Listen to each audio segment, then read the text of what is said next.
Meus irmãos e irmãs, bom dia. Quero saudá-los em nome do Senhor Jesus e convidá-los a abrir a palavra de Deus na carta de Paulo aos Efésios, no capítulo 4, verso 28. O tema da nossa mensagem nessa manhã é: pare de roubar, comece a trabalhar e viva para ajudar quem precisa. Efésios 4, 28.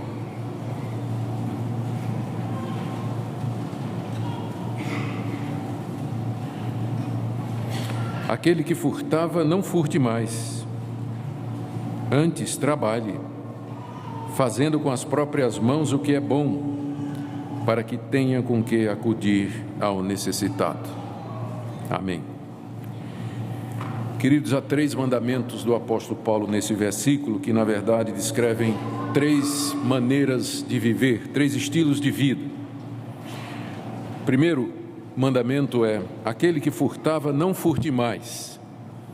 Paulo aqui está descrevendo aqueles que satisfazem o desejo de ter coisas, de possuir coisas de maneira ilegal, de maneira ilícita, através do furto. Segundo mandamento: antes trabalhe, fazendo com as próprias mãos o que é bom, descreve uma outra categoria de pessoas que satisfazem o desejo de ter as coisas de maneira legal, trabalhando. Terceiro mandamento: para que tenha com que acudir ao necessitado. Isso descreve um estilo de vida bastante superior a todos os outros. São aqueles que trabalham não movidos pelo desejo de ter alguma coisa, mas para poder ajudar quem precisa. Meu alvo nessa manhã é mostrar a vocês que esse último estilo de vida é aquele que Deus tem para nós.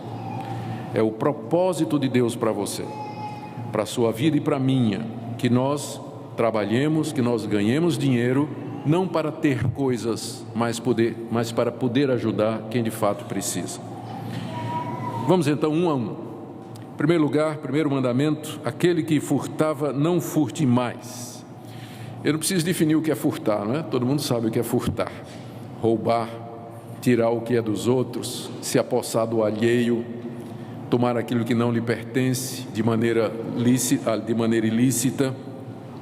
Há 3 coisas aqui que nós podemos tirar dessa palavra de Paulo: aquele que furtava, não furte mais. Primeiro é não uma correção, mas uma explicação a respeito da tradução. Literalmente, uma tradução mais correta diria: aquele que está furtando. Aquele que está furtando. Paulo não está se referindo a alguém que furtava antes e agora pare de furtar, porque não faz nem sentido, porque se ele está dizendo aquele que furtava, não furte mais, quer dizer, o não furte mais não faz sentido, porque ele diz que a pessoa furtava no passado. Então, na verdade, a tradução mais exata seria: aquele que está furtando, não furte mais. O furto era muito tolerado nas sociedades pagãs daquela época. Era alguma coisa que as pessoas conviviam com isso. Pequenos furtos, grandes furtos, corrupção. Aliás, a nossa pátria também parece que se encaixa nessa situação, porque os brasileiros parecem não se incomodar com as denúncias de corrupção, de roubo e desvio de verbas públicas, e vai votar do mesmo jeito. Então era muito parecido naquela época em que as pessoas não ligavam muito para essa questão de furto, de corrupção, de roubo. Era uma coisa que todo mundo dizia que era contra, mas se vivia com isso, se aceitava isso. Havia muitos convertidos nas igrejas daquela época que ainda continuavam no hábito antigo: pequenos furtos, comércio ilícito, negócios escusos, práticas incorretas e desonestas nos seus negócios. É muito normal, embora não seja correto, que as pessoas, depois de se converterem, elas tragam para dentro da igreja o seu antigo estilo de vida. Leva um tempo até a conversão alcançar o homem completo, e geralmente o último órgão do ser humano que se converte é o bolso. Então Paulo, por isso ele diz: aquele que furta, não furte mais. Porque existe a possibilidade de uma pessoa ser crente, cristã, e ainda tolerar esse tipo de coisa, praticar pequenos furtos, ilegalidades, desonestidades. Segunda coisa que nós queremos dizer aqui nessa primeira orientação de Paulo, aquele que furta, não furte mais, é que o furto tem origem em nossa natureza pecaminosa, por isso não é uma coisa fácil de se livrar.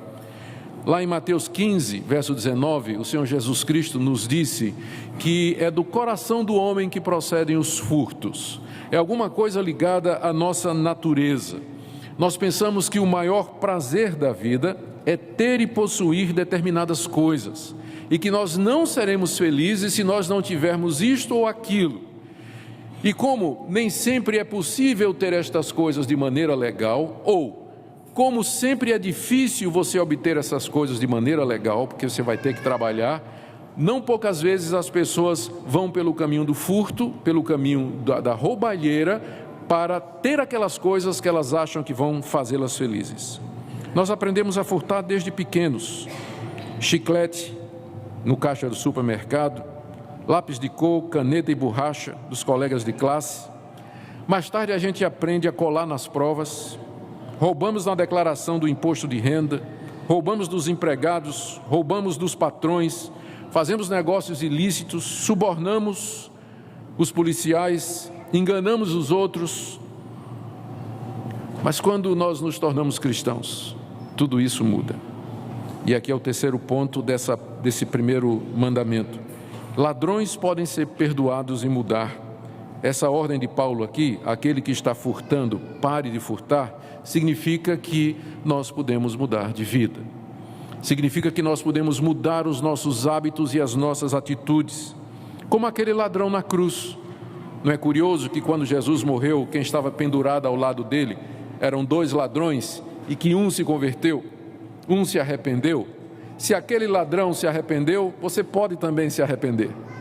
Você pode ser salvo também, você pode ter sua vida mudada, se você tem o hábito e a prática de tirar o que é alheio, de enganar os outros, de iludir os outros, de fazer negócio de maneira ilícita, negócio de maneira desonesta. Então, pode haver mudança. Por isso que ele diz: aquele que furta, não furte mais. E a chave para isso é confiarmos nas promessas de Deus. Como, por exemplo, em Hebreus 13, de 5 a 6, está escrito: de maneira nenhuma te deixarei, nunca, jamais te abandonarei.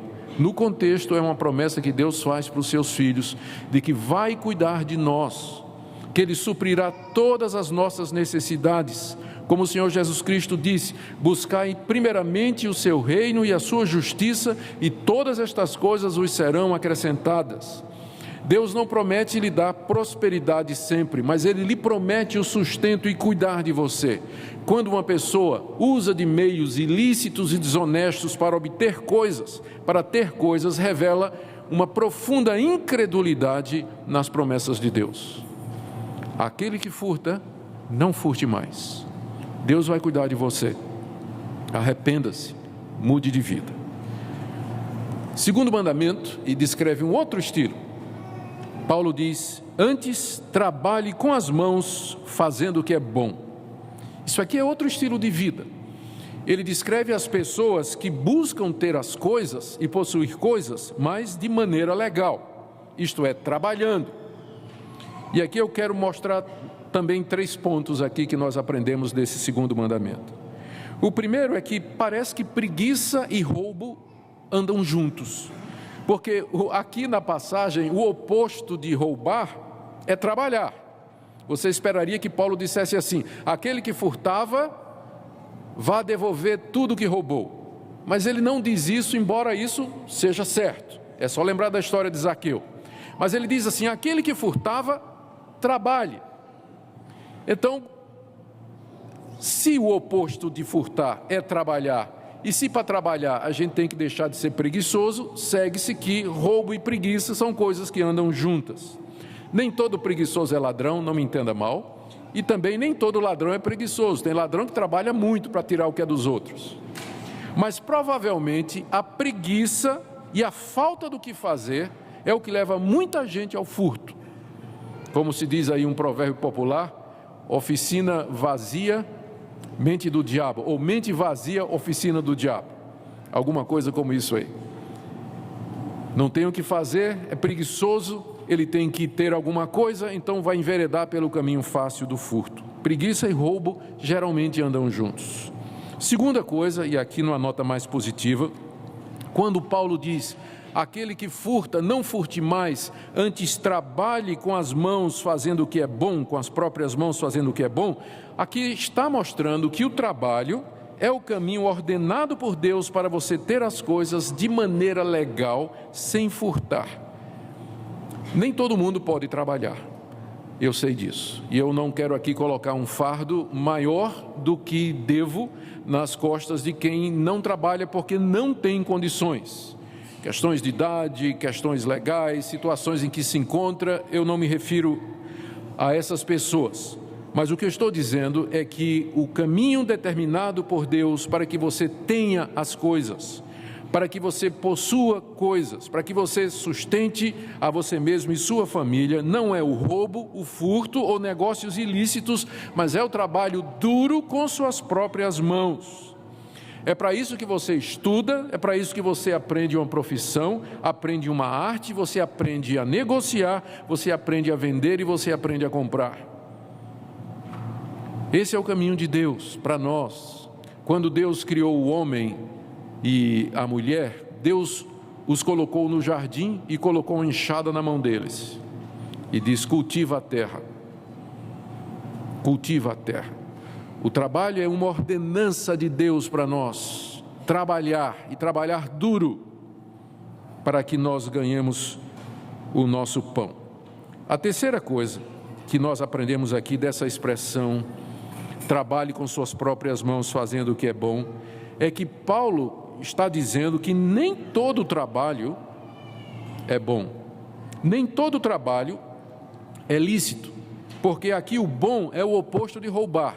Aquele que rouba, não roube mais, antes trabalhe fazendo o que é bom.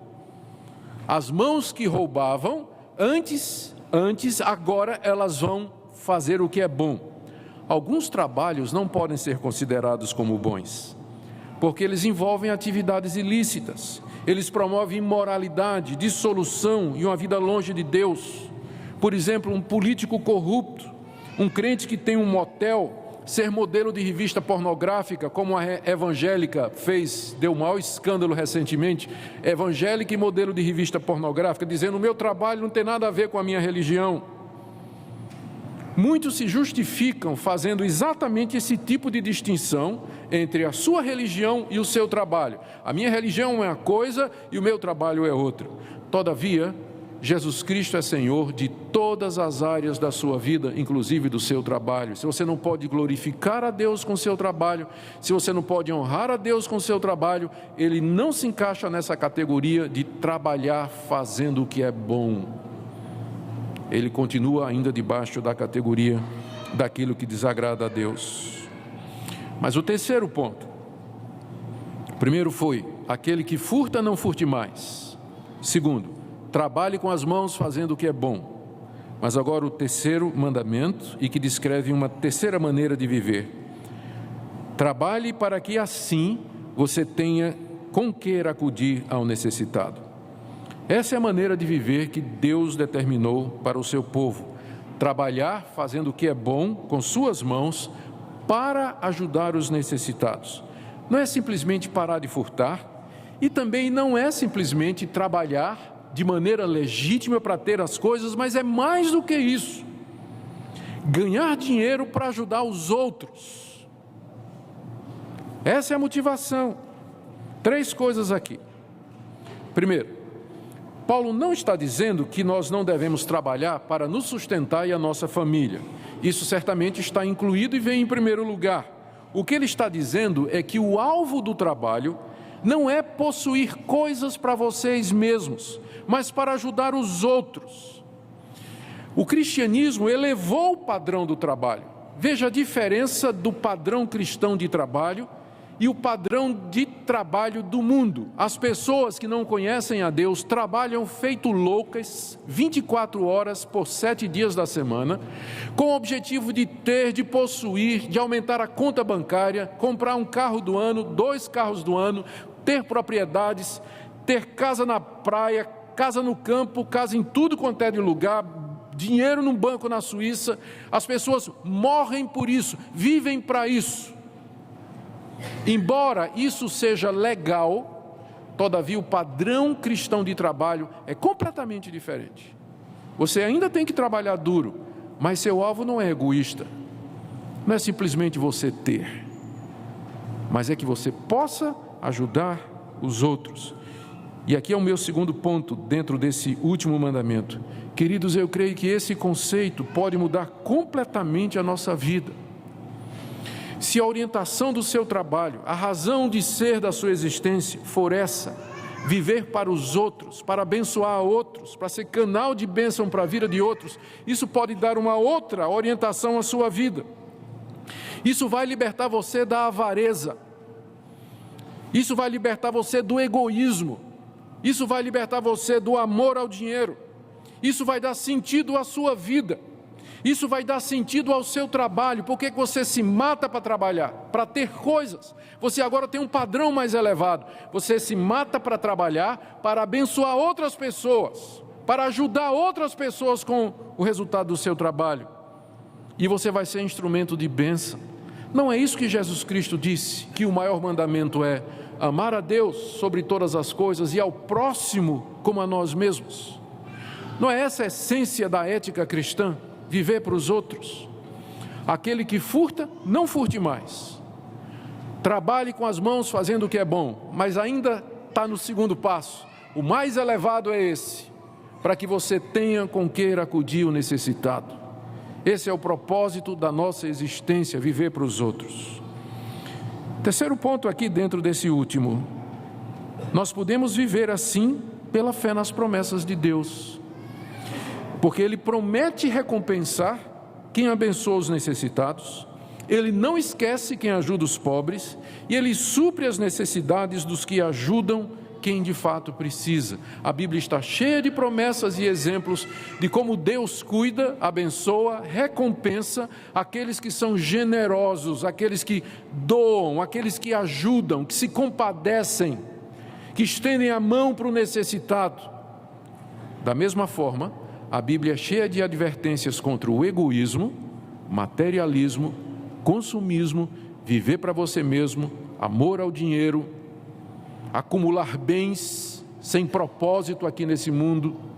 A Bíblia é contra isso, com muita clareza, mas ela abençoa, ela pronuncia bênção sobre aqueles que são generosos. Eu quero terminar com 3 desafios para nós. O primeiro, para que nós sejamos honestos, para que nós sejamos honestos em todas as nossas atividades, para que você seja honesto no seu negócio, no seu trabalho. Eu sei que tem leis tributárias que são difíceis, complicadas. Eu sei que o governo é um dragão voraz para cobrar impostos de quem trabalha. Mas mesmo que você tenha que ganhar e lucrar um pouco menos, vale a pena ser honesto. Vale a pena ser honesto. Vale a pena ter a consciência tranquila. Qual é o preço de uma consciência limpa? Seja honesto também nas relações com as outras pessoas, nas pequenas coisas.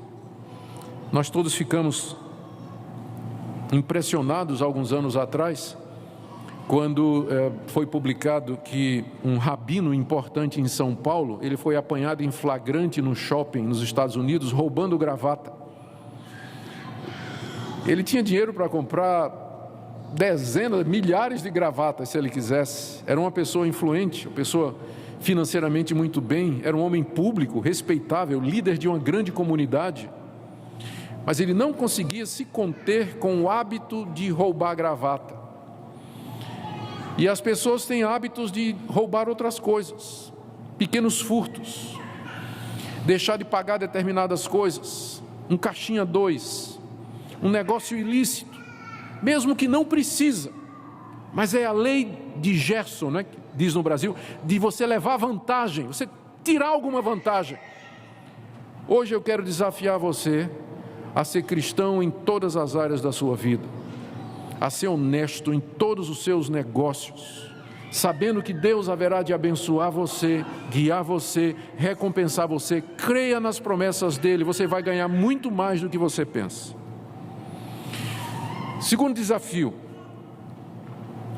estude muito, trabalhe duro e ganhe o máximo que você puder. E aqui a minha palavra é para os jovens, a minha palavra é para aqueles que estão planejando a vida. Qual é a profissão que você planeja ter? Qual o alvo da sua vida? Por que você deseja ser médico, engenheiro, advogado? Por que você deseja ser construtor civil? Por que você deseja ser jogador de futebol? Ou qualquer outra profissão ilícita? Eu vou lhe dar razão nessa noite. Não é só para você se satisfazer e fazer uma coisa que você gosta, mas é para que você ganhe dinheiro para ajudar quem de fato necessita. Para que você tenha recursos para investir na vida de outros. Coloque isso como alvo da sua vida, como objetivo da sua vida, e ore assim: Deus, me dá uma profissão, abre as portas para mim, para que eu me forme numa profissão que eu não somente goste, mas em que eu possa lucrar, ter dinheiro para ajudar as pessoas, para abençoar outras pessoas. Eu quero ajudar os pobres, os necessitados, pessoas que não tiveram as mesmas oportunidades que eu tive na vida. Eu quero viver para isso, Deus, para abençoar estas pessoas. Coloque isso como alvo da sua vida, que é o terceiro ponto. Tenha como alvo do seu trabalho, não somente sustentar você e sua família, mas ajudar os pobres e necessitados. E eu quero já dizer, terminando, que há várias maneiras práticas de você fazer isso, se você já trabalha, se você já ganha, se você já tem lucro. Você pode ajudar diretamente pessoas que você conhece e que realmente precisam de ajuda, apoio e suporte. Olhe ao seu redor. Você vai encontrar mais gente necessitada do que você imagina. O país que nós vivemos é um país onde, embora tenha havido melhorias, mas ainda é um país onde tem muita gente carente, muita gente necessitada, muita gente precisando de ajuda, em todos os sentidos. E eu não me refiro somente a dar dinheiro, mas investir na pessoa, que pode significar escola, trabalho e uma série de outras coisas. Há muitas maneiras de você se envolver na vida de pessoas que estão ao seu redor. Você pode dar fielmente o dízimo do que você ganha e, além disso, dar generosamente para que os diáconos da igreja, que conhecem as necessidades das pessoas como ninguém mais, porque eles vão na casa dessas pessoas e conversam com essas pessoas, para que através deles você possa investir na vida de muitos. E não somente isso, você pode também dar generosamente para sustentar o trabalho dos missionários, pastores, que tratam da maior de todas as necessidades, que é a necessidade espiritual. Meu ponto é: trabalhe não para você. Tire esse alvo materialista da sua cabeça, da sua mente, porque o amor ao dinheiro é a raiz de todos os males. Mas diga: eu quero ganhar o máximo que eu possa, para poder dar o máximo que eu possa, e assim abençoar outras pessoas. Se você não tem trabalho, nós vamos orar para que você tenha um. Se você é preguiçoso, pare de ser preguiçoso. É muito triste depender dos outros e viver às custas dos outros por causa de preguiça. Por causa da preguiça. Que Deus nos dê a graça e a misericórdia de sermos uma igreja que trabalha, uma igreja que produz e uma igreja que investe na vida de outras pessoas. E que Deus dê a vocês e a mim também a alegria e satisfação em podermos ser uma bênção na vida de pessoas realmente necessitadas. Amém.